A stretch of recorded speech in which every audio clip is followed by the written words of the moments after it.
Hi girls, this is AB. We're going to bake bread today, and this is the kind of bread we're going to bake. Freestyle, not in any pans, a nice hard crust, a nice open crumb. This is what we're going to be striving for. We call it artisan bread. So this is what we're going to do.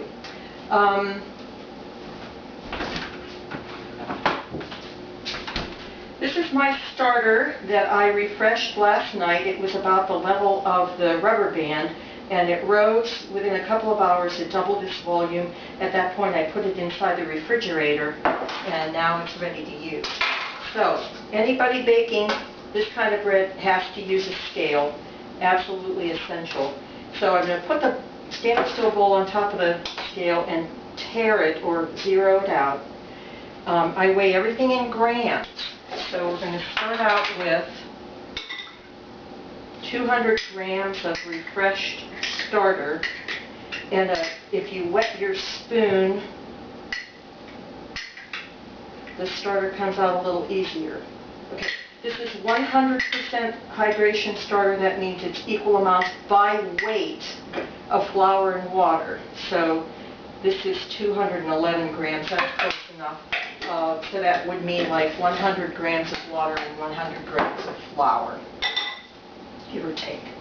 Now we're going to add our water. This is a very high hydration dough. Most breads are like 50-55% hydration. This is going to be like 75%. That's what's going to give you your big holes. I'm going to zero out the scale again, and I'm going to add 700 grams of bottled water. Bottled water is important because you don't want any chlorine. That could be really not very advantageous to the starter. Okay, 700 grams of water. Take a little whisk and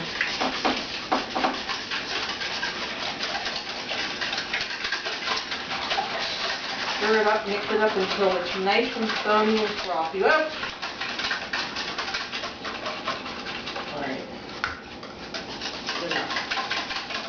Okay, now to that we're going to add 1,000 grams of flour. You can use regular old AP flour, zero it out first. Now you can use all white flour. You can use 900 grams of white flour and 100 grams of whole wheat flour, or you can just do whatever you want to do. I'm going to add 900 grams of white flour, a little bit of wheat germ, and a little bit of whole wheat flour until I get to 1,000 grams. When I get to 1,000 grams, I'm going to take it off the scale and then mix it until it's all, the water and the flour are all incorporated. It's really not going to look like much. It's just going to look like a nice shaggy mess, which is fine. And then we're going to let it rest for 30 minutes. This is called the autolyse, A-U-T-O-L-Y-S-E. Simply means to rest, and it's allowing all the flour to absorb all the water. It's a very, very important step. You don't want to skip it. All right, you're done when you don't see any huge pockets of flour. Like I said, it's going to look kind of shaggy.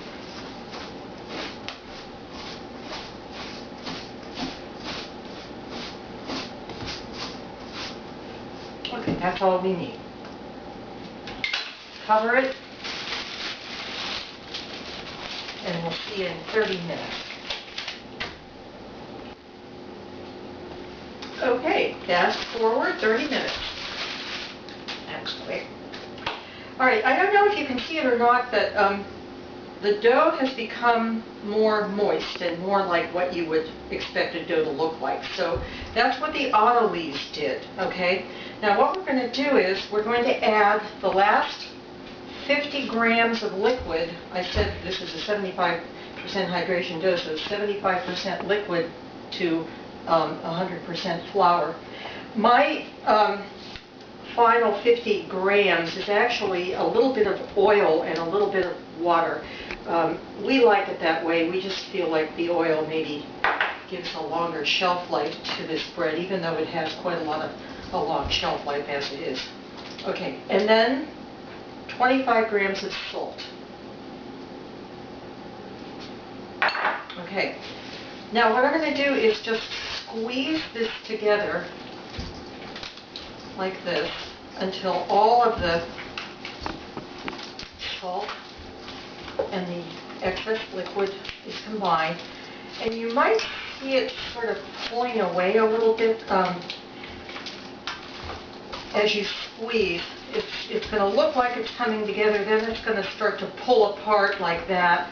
But just keep working it. It just takes a minute or two, and then it's all combined, and it's beginning to feel and look more like a dough. The two things that make this bread really different than other breads are, number one, time, and number two, water. Lots of water, as I've already mentioned. But the other thing is time, because we're not going to put this thing in a blender or a mixer and mix it up. And it's done in 10 minutes. This method takes time, but relatively little attention. So if you've got a lot of time, you don't really need to do too much to it. Okay, so it seems like it's relatively mixed up. Feels good. Now what I'm going to do is the first of 4 sets of stretch and folds. Stretch and fold is what the technique that we're going to use to take the place of kneading in a regular sense. I still feel some lumps of flour in here, so that's what I'm trying to get rid of. Okay, stretch and folds are this. Wet your hands a little bit. Imagine the dough north, south, east, west. Okay. Start with the north side, the north part. Pull your hands, pull the dough up like that to the point of stretching and fold it over onto itself. And do the same thing with the top end. Just pull it up, fold it over. Okay.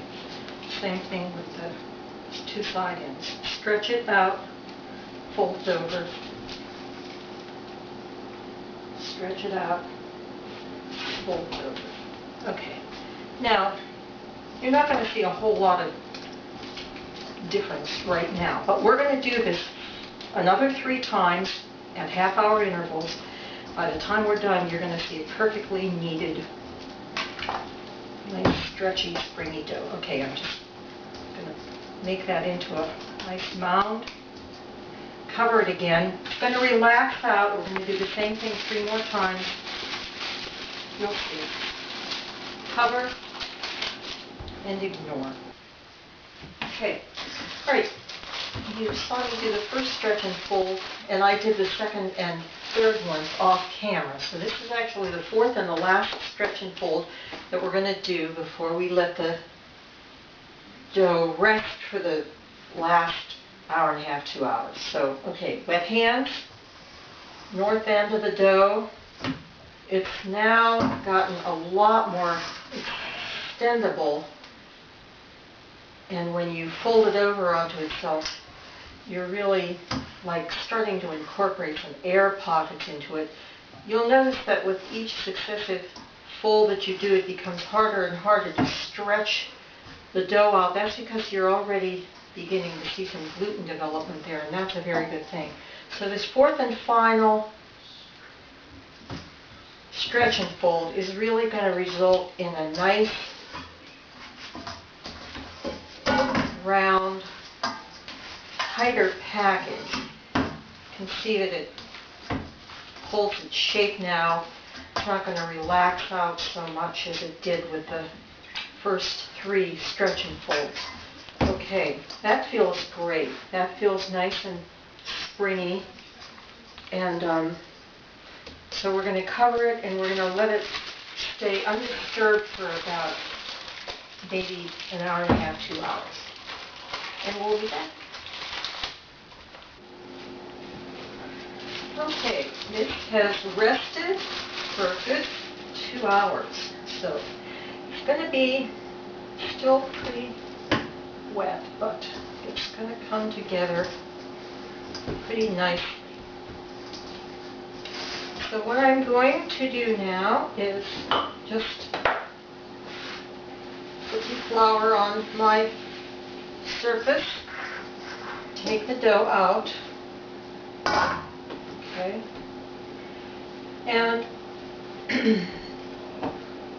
with a dough cutter,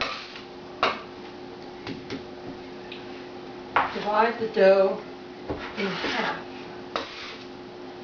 Now, I'm just going to pre-shape it. In other words, nothing too serious here. Just using my dough scraper, work it into a semi-ball. That looks pretty good. Okay. And it's feeling nice and smooth on top. I'm just going to put a little bit of flour on it. It's feeling nice and firm. Okay, now we're just going to cover it and let it rest for 30 minutes. And after that time, we're going to shape it and put it in the bathtub.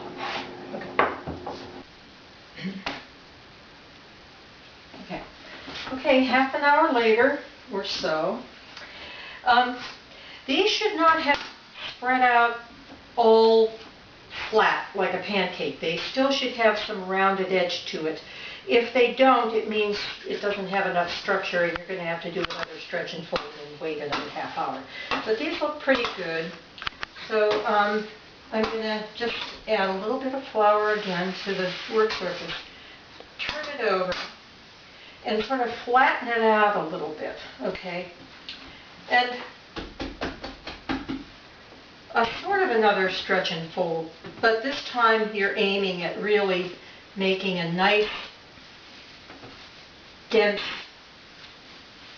but springy ball.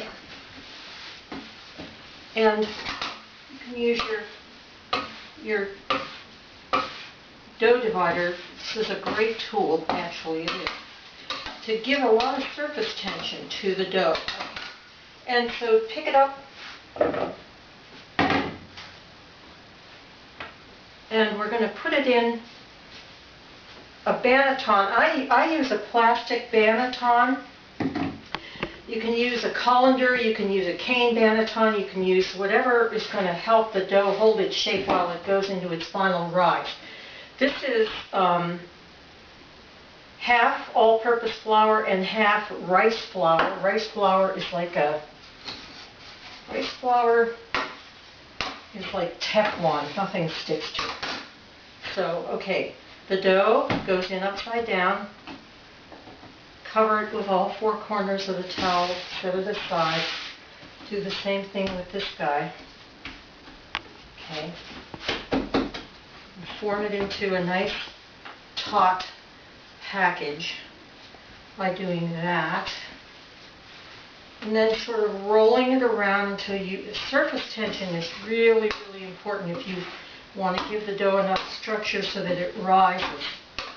Okay, again, the banneton, a clean towel.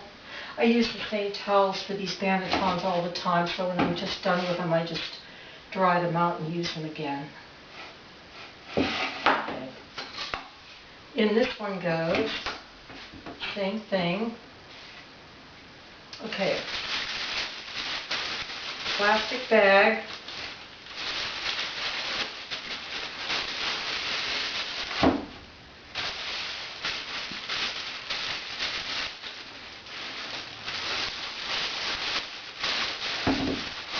These are going to go in the refrigerator overnight. Good morning, girls. It's baking day.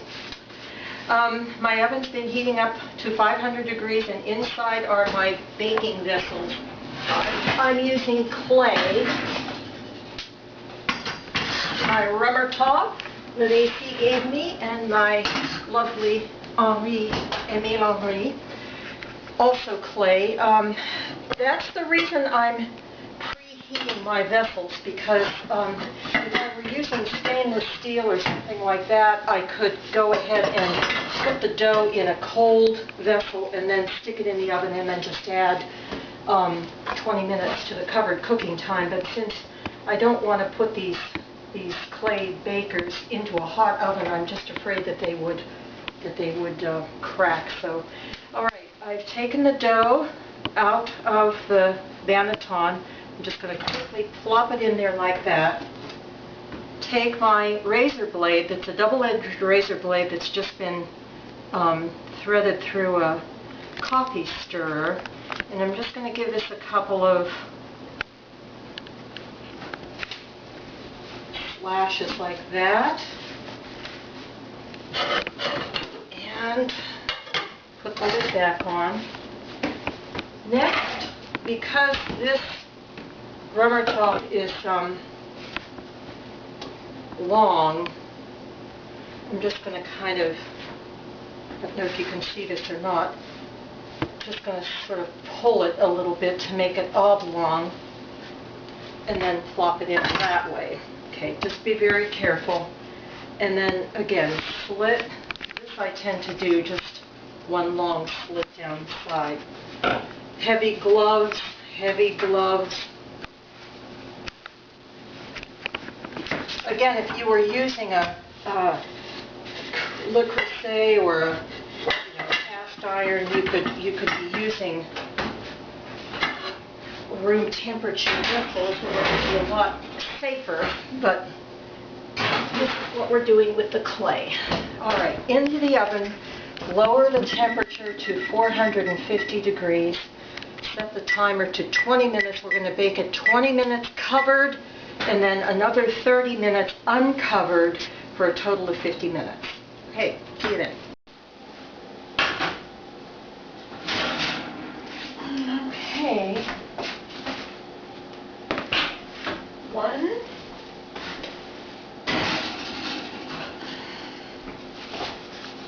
And